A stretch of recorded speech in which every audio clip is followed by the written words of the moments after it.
In this exercise video, I'm going to show you how to do a standard lunge. So we're going to start off with a standing posture.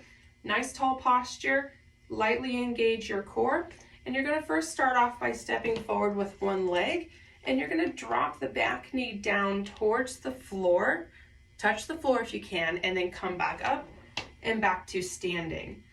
So the first thing you want to do when you're stepping forward is make sure you're getting appropriate distance between your feet. Your feet should be relatively hip width apart, forward and back. So you don't want to be super narrow, but you don't want to be super wide. You want to be about hip width apart with your feet side to side.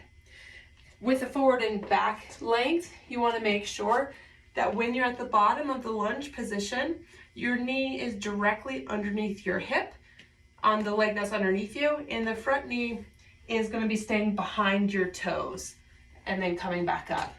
So you don't want to be super wide here where your knee is back behind your hip, but you also don't want to be super narrow like this either. So you want to make sure you're finding that length so you can get into this position here with every lunge. Now you can do this a couple different ways. You can either lunge forward and come back with every repetition, and you can alternate sides. You lose a little balance, and that's okay. Alternate sides if need be.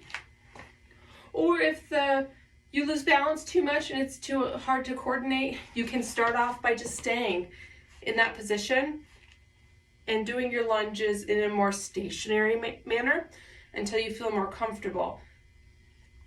So those are two variations you can do for the lunge position, just making sure you're keeping really tall posture throughout the lunge as well. So you want to make sure as you're lunging down, your torso should be staying upright with your chest high.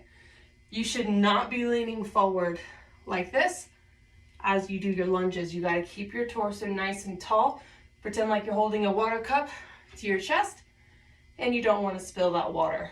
So you're going to do each leg individually, or you can alternate back and forth between the legs. That is going to be based on the recommendation of your physical therapist.